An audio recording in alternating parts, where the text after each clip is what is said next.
Most painful construction deaths ever. Watch your step. Across the United States are large industrial iron foundries that use molten iron to produce things like engine blocks, frames, and structural components for cars and buildings. At the Caterpillar Mapleton foundry in Illinois, molten iron is melted at nearly 2,600 degrees Fahrenheit. Let me find out somebody's gonna get showered in volcano. I'm gonna be honest, am I the only one that thinks molten lava is not even that hot for real? Like, it just looks gooey, bro. It just looks gooey. It doesn't even look that damaging. A heat hotter than lava and hot enough to obliterate human flesh in an instant. For the workers at this factory, the foundry floor is a place where one wrong step means certain doom. So it's of utmost importance that each crew member moves with caution 100% of the time. On June 2nd, a 39-year-old man would be working his 5th day at his new job. He was tasked with retrieving a sample of molten iron for testing. He spun down a giant metal wheel that caused the molten iron to pour out of the vat. Y'all think they got like AC in there? Because obviously when you're dealing with lava, the surrounding air has to be hot as shit. They gotta have AC blasting, bro. Because I am not working in those hot conditions. Afterwards, he leaned over the boiling hot iron. He got close, like really, really close. And then liquid molten iron popped and exploded all over his face. What did you think was gonna happen? You obviously see the way volcano erupts, like it kind of like pump fakes you. Why would you do that? Busted on by lava. I mean, that's one way to describe it. The lava just wanted to bust on your face and it just gave you the best facial. Now you're cooked, literally. I'm kidding. He successfully retrieved his sample of iron and returned back to his manager. Unluckily, however, he'd somehow slip on the stage and partially fall back into the molten vat of iron. You know what? I'd rather the first thing happen to me. I'm not gonna lie.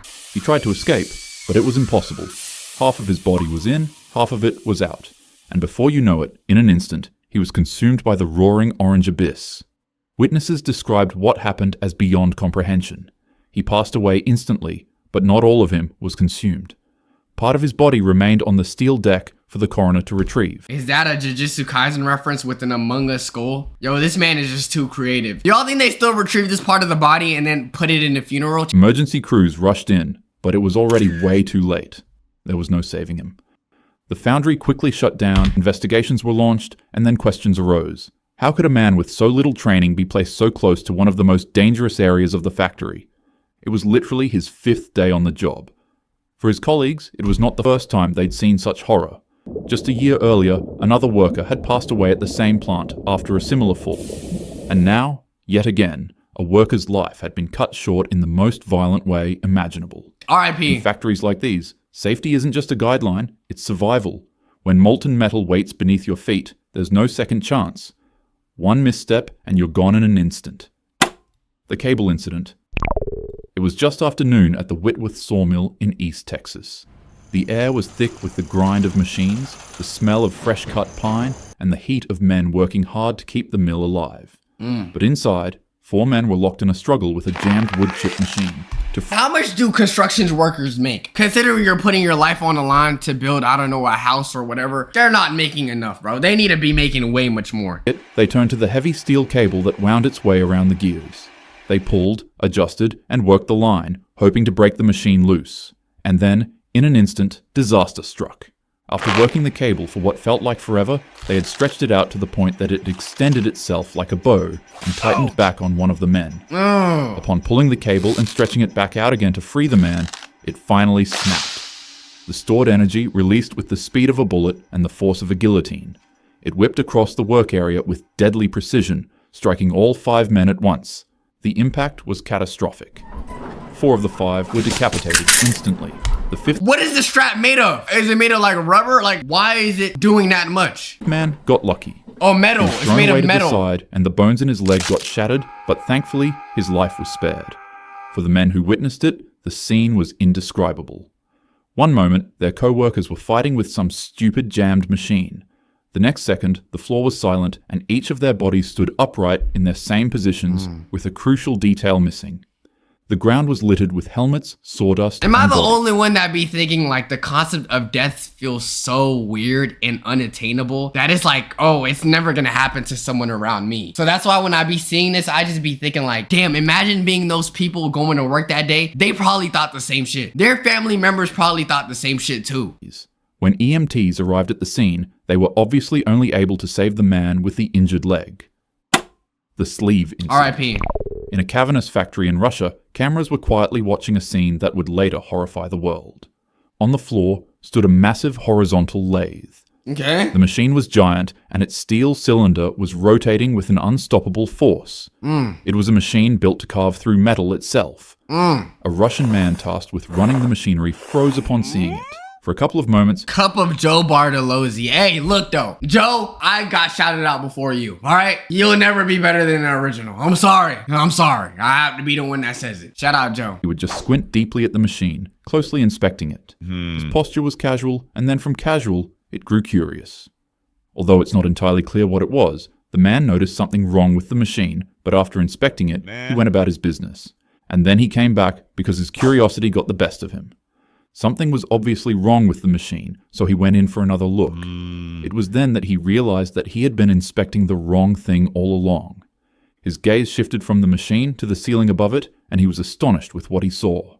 He was right. There was a bit of Am I the only one that has like a fear of like machines that have the ability to just kill you? I don't know about y'all, but I have a fear of blenders. That's an actual fear, right? You could have a fear of blenders because I always be feeling like, oh my goodness, dropping things and having like the lid open. I don't know if I'm the only one that be feeling like, oh, like this shit could like actually like break and then the blender is just gonna just cut me up into pieces. a leak dripping down from the ceiling onto the machine.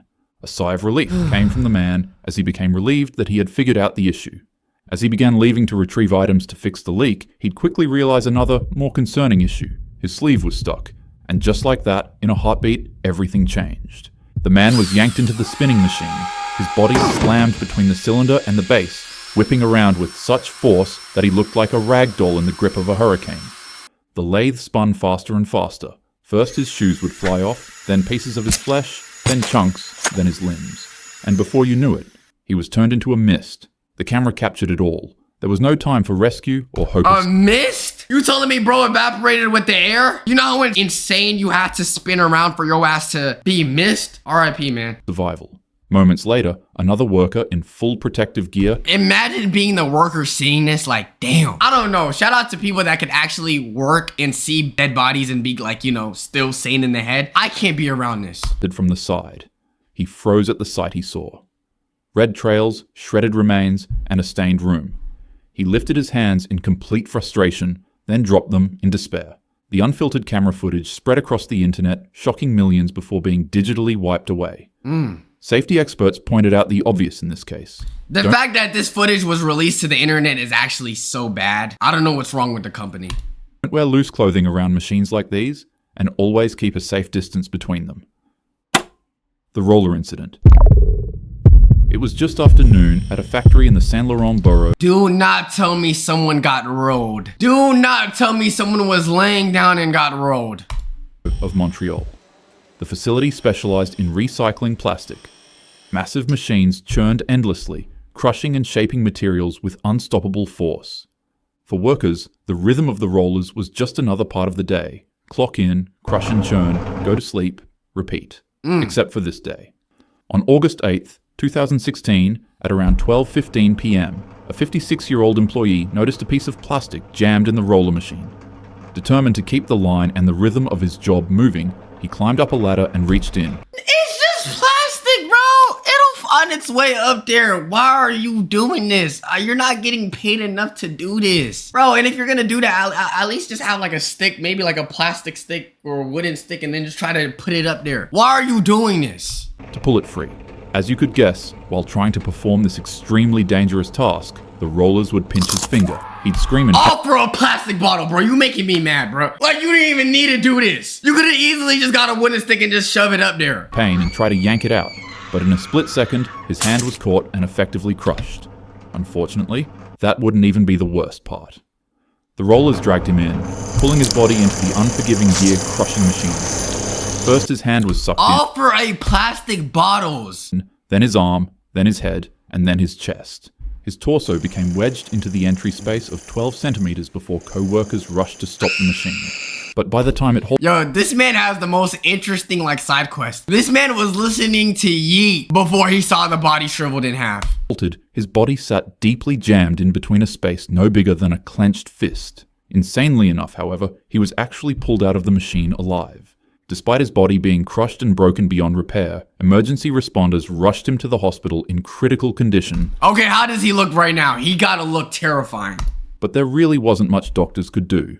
The man was literally flattened, so sadly, he succumbed to his injuries shortly after. R.I.P. Behind every phone, car, or laptop you use, there is a person. A person who spends anywhere from 8 to 16 hours a day working tirelessly in a factory full of dangerous equipment to grant you these luxuries you have. Shout out to all of them, man. And they barely be getting paid on top of all of that. It's crazy how we overlook a lot of these people that are doing these hard work. And it's like the people that are above them are profiting so much from their labor. It's crazy. It's actually disgusting. Life is delicate and quick. It can be here 1 second and gone the next. So, no matter how small, always be grateful for the good you have. Don't take any of it for granted. Tell your parents, siblings, and friends you love them. And as usual, have a happy day.